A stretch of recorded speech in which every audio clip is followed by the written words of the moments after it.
Hello everyone. तो हम आज बात करने वाले हैं खेसारी लाल यादव जी और खुशी कक्कर का एक बहुत ही बेहतरीन सॉन्ग के बारे में, जिसका पोस्टर आ चुका है और फुल वीडियो सॉन्ग का रिलीज डेट भी आ चुका है।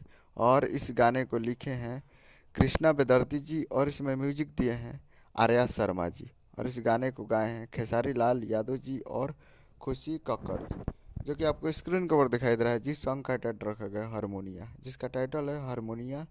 और वीडियो में खेसारी लाल यादव जी और श्रुति राव जी, फिट में श्रुति राव जी। और ये बहुत ही बेहतरीन सॉन्ग होने वाला है। और बहुत दिन के बाद कृष्णा बेदर्जी जी का लिखा हुआ गाना खेसारी लाल यादव जी के आवाज़ में आ रहा है। तो ये आ रहा है full video song release on 12 जनवरी 2025 को सुबह 7:30 AM पे फुल वीडियो सॉन्ग को रिलीज किया जा रहा है। यानी 12 तारीख को, परसों 12 तारीख को सुबह 7:30 पर तैयार रहेगा Pommy Records present Bhojpuri YouTube channel पे। Pommy Records present Bhojpuri YouTube channel पे तैयार रहेगा, नए चैनल पे। तो उम्मीद कर रहा हूँ कि वीडियो अच्छा हो, चैनल को सब्सक्राइब लगा ताकि से सारी लाल यादव जी का लेटेस्ट आता है वीडियो। सारा वीडियो क्लिक लगे चैनल को सब्सक्राइब कीजिए। मिलता है अगले वीडियो में, तब तक के लिए जय हिंद, जय भोजपुर।